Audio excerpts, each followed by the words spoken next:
play better for him too. Wish I could have played at the standard and the level that I've played. I've always played at and know how to play at. Shannon, what's your reaction to Russ's comments yesterday? Hell, I wish I was 6'9" with a 42-inch vertical and could shoot the ball like Steph Curry. Oh, how we wish for things that didn't happen. Sure, I hope, I like to think that it would bother Russ that he didn't play to the standard and the man lost his job under his watch. Hell, a lot of people in Bronco country wish Russ had played better. But I'm going to stand by this. Russ is not as athletic as he once was. A large part of what Russ did came off script when the play broke down. He could get outside the pocket, Skip. Russ was never a 1-2-3, the ball is out of his hand. 1-2-3-4-5, ball is out of his hand. It was a run around, pirouette, do different things, make plays happen like that. Now when you lose athleticism, a lot of what Russ' game was based off of was athleticism. When you start to lose your athleticism, and you're not, Tom Brady can play as long as he did. Why, Skip? Because his game isn't based on athleticism. No. When your game is based primarily on athleticism, that starts to dissipate some. And I'm not saying you step off a cliff, but if it starts to dissipate some, you'll see a drastic change in said individual's game. And that's what we see from Russ. I also stand by Russ, there's some things that you're going to have to do differently to ingratiate yourself with your teammates. Now, you can blow it off. And everybody says, Shannon, you taking it personal. It's not personal. I love every player that plays for the Broncos because I played for the Broncos for 12 years. And I bleed blue and orange. And you won 2 Super Bowls. Won 2 Super Bowls. But, Skip, there are some things that he's doing that if he did differently, I think it would go a long way in ingratiate himself. When you played that position, Skip, look, we knew John Elway got certain perks and privileges, but he never made us feel that he was better than us or he treated us different. And the coaches didn't treat him different in front of us. You can't do that. You can do that if you're an entertainer. His wife is a solo act. Yep. What normally breaks up groups, Skip? When the lead singer starts getting more and they start treating them better, it's okay, I'm gone, I'm up out of here. Because we're a group, we together. And now you get more. They see that, they'll become resentful. Actually, they'll start to despise you. The one thing a quarterback has, Skip, is that he can convince those guys to run through a wall for him. Yep. Tom Brady can do that. John Elway can do that. Yep. Peyton Manning, the greats can do that. Mahomes and Burrow and Allen. Yep. There's a reason why. Come on, Skip. You can't go where your teammates speak so openly against you in one location. They don't rally around Russ. No. You need to change some things, Russ. Bro, I want you to succeed because if you succeed, the Broncos succeed. Bronco country is happy. I'm happy. But, bro, you played bad. And there's some things that you can do individually that's not football related that might change the dynamic between you and your teammates. Just a quick random thought.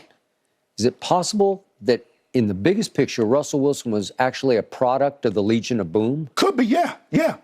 And that he won because of the Legion of Boom when they destroyed Peyton in the Super Bowl, the Broncos.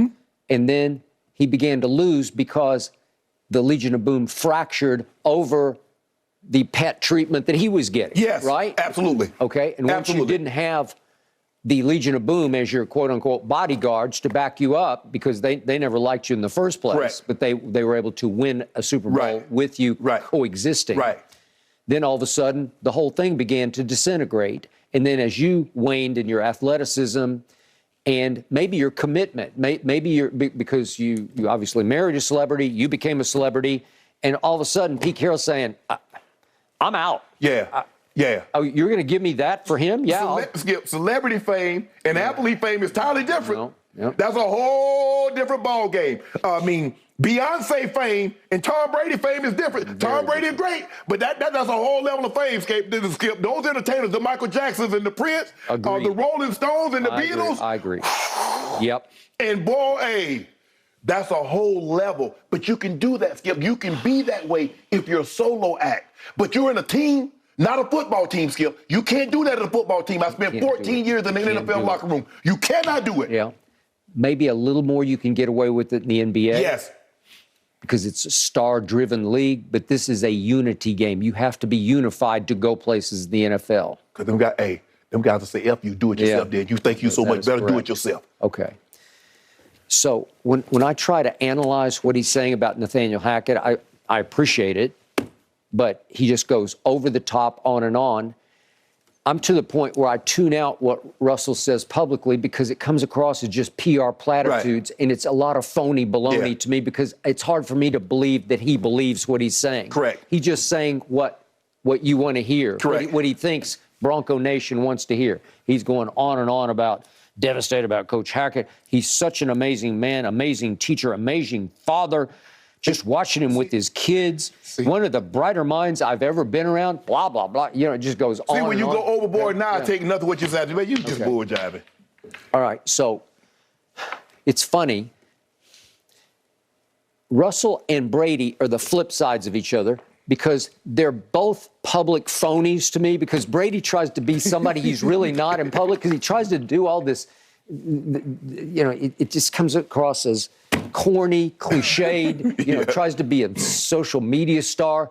And he's always saying and doing the right thing, but what is he? He's admitted before, I'm just lying to you. Like I'm trying my damnedest not to say anything to you because I don't want to give you anything. I only say 10% of what I'm actually thinking. Okay, there you go. So I think lately he said a little more of what he's thinking, but whatever. That's been his goal, and it was taught by Coach Belichick. Right. You just don't give him anything. You work hard to say nothing, and he's always worked hard to say nothing. And then when he tries to come across as this sort of goofy dad next door, I'm like, oh, I'm out. But here's the difference: behind closed locker room doors is the real Brady and the real Russ. Yes. Because I don't think Russ is a good guy. I do think Brady's teammates think he's a pretty good guy. Yes. And I think they enjoy being around him because they always.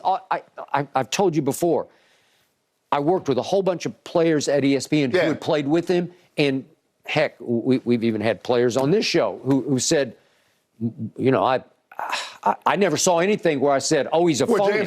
James Harrison said, I tried. I went in with my radar was high. I waited. I'm looking, watching. Okay. Say, is he really for real? Is he like that? The real guy behind closed doors, he can use the F word liberally. He's the MF-er. Right. He'll come across as more one of the guys behind closed locker room doors. But when he goes out, he plays somebody that I don't think is real. Yeah. Right? Yeah. Okay. Russ plays somebody that's not real. But when he goes behind closed locker room doors, I think they don't like him. No. Because I think he's a solo act. And I think he looks down on the rest of the players. And he's like, I'm above it all. Yes. You know who I'm married to, and Skip, I can only base it on because I can only base it on the guy that I played with that's equivalent of a superstar quarterback today, and that's John Elway. Yep. Whatever we were doing, Skip, we playing cards, what y'all playing? Deal me in. Yep. We shooting dice, hey, I'm in. We shooting poppy shot basketball before we go to practice or walkthroughs, I'm in. So whatever it was, Skip, he ingratiated himself. Yep. Any conversation we're having, we playing cards on the plane, he's playing right there with us. He never, ever placed himself above us. He would talk to anyone. One, he talked to me, he talked to 53rd, he trash talking guys. He would get upset if a practice squad guy made a play on him. He gonna get me wrong. Hey, 80, T, let's go. Yep. Bro, I just came, no. He didn't want anybody, okay, let's go, let's do this. So now I got to go, I got to go do something bad to you because you talking crazy about quarterback. But it wasn't a thing, skipping the game. We'd had physical corners and they be trying to beat up the receivers. He's like, hey, go outside and do this. Okay, I'm going to go out there and handle it. Yep. That's the kind of relationship that he had. It was never... Hey, if anybody deserved to be a solo act, if anybody ever deserved to be above it all and be sort of living He's still a god in Denver. He's a god in Denver. It's that guy. Still. Right? Yeah. And so, like I said, I've never been I've been around Peyton. I got to know Peyton once he got to Denver. Didn't know him a whole lot. Yep. But even before he got to, when I retired, he sent me a card. So did Mr. Rooney, Mr. Dan Rooney. He passed away. Yep. But being around him, Skip, he's different. And I've had a lot of teammates, a lot of guys that were in the locker room in Denver. It's that like he's just like, man. He's what you see. He's just like that guy you have a beer with. Yep. He's laughing and joking and pranking. And You don't have to be that. But you can't let these guys think you're better. You can't do it. Nope. Or you'll get beat 51-14. Yeah, and they won't care about you. Yeah, they won't care. It was an ugly game, and the situation does not look much brighter going forward in the near future. All right, guys, I got a hypothetical for you. Could we see T.O. back on an NFL Really? field? Could you imagine?